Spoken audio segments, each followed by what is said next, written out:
আপনার মনের এমন কোনো ইচ্ছা আছে যেটা আপনি কাউকে বলতে পারেন না?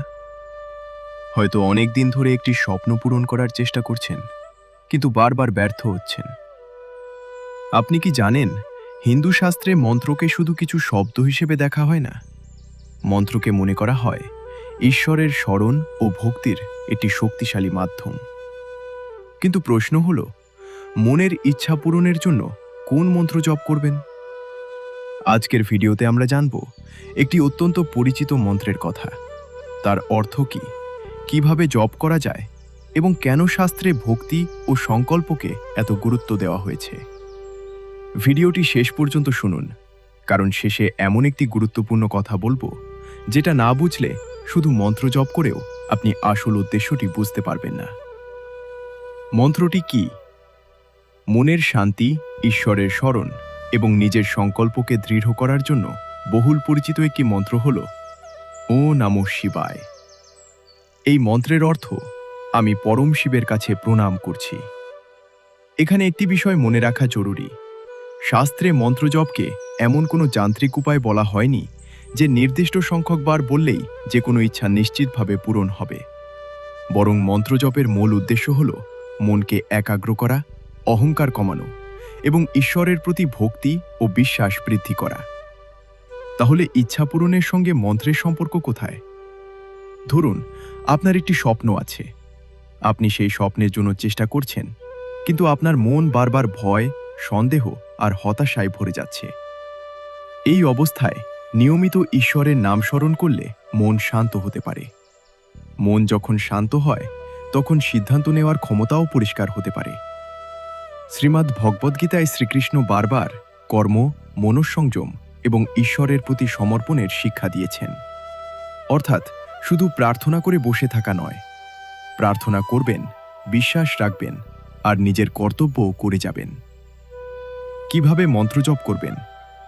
আপনি চাইলে প্রতিদিন সকালে বা সন্ধ্যায় শান্ত একটি জায়গায় বসতে পারেন। চোখ বন্ধ করুন, কয়েকবার ধীরে ধীরে শ্বাস নিন। তারপর মনে শিবের স্মরণ করে ধীরে ধীরে বলুন, ও নমঃ শিবায়, ও নমঃ শিবায়, ও নমঃ শিবায়। আপনি 108 বার জপ করতে পারেন, অথবা আপনার সময় অনুযায়ী কয়েক মিনিট জপ করতে পারেন। সংখ্যার থেকেও গুরুত্বপূর্ণ হল মনোযোগ ও ভক্তি।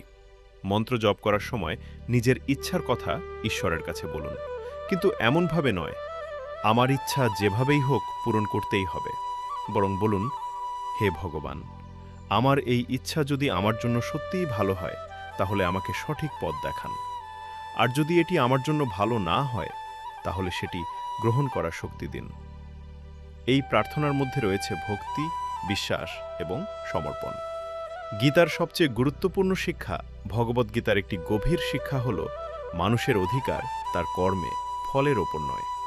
এর অর্থ এই নয় যে আপনার কোনো ইচ্ছা থাকা উচিত নয়, বরং এর অর্থ হল আপনার লক্ষ্য থাকবে, চেষ্টা থাকবে, কিন্তু ফল নিয়ে অতিরিক্ত আসক্তি থাকবে না।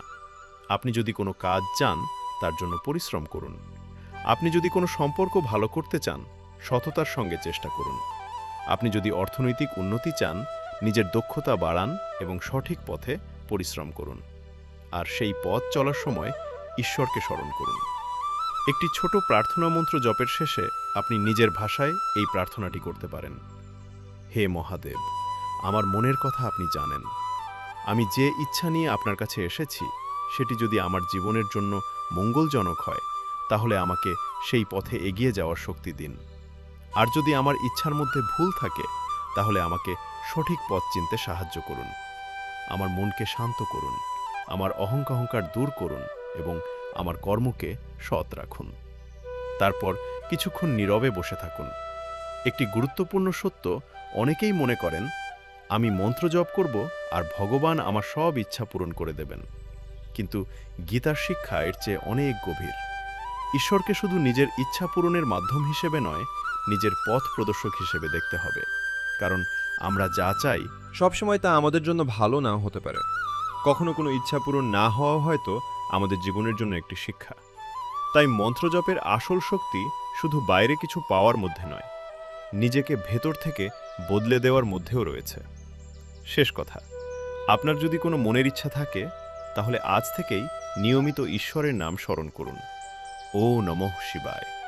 কিন্তু মনে রাখবেন, মন্ত্র প্লাস ভক্তি প্লাস সৎকর্ম প্লাস ধৈর্য, এই পথেই এগিয়ে চলুন। আপনার ইচ্ছা পূরণ হবে কি না সেটা সময়ই বলবে, কিন্তু ঈশ্বরের প্রতি সত্যিকারের ভক্তি আপনার মনকে শক্ত করতে পারে, আপনার পথকে পরিষ্কার করতে পারে এবং কঠিন সময়ে আপনাকে ধৈর্য ধরতে সাহায্য করতে পারে। ভিডিওটি ভালো লাগলে হরিগীতা চ্যানেলটি সাবস্ক্রাইব করুন আর কমেন্টে লিখুন ও নমঃ শিবায়। হয়তো আপনার এই একটি ভক্তিপূর্ণ শব্দ অন্য একজন মানুষের মনেও বিশ্বাস জাগিয়ে তুলবে। হরে কৃষ্ণ।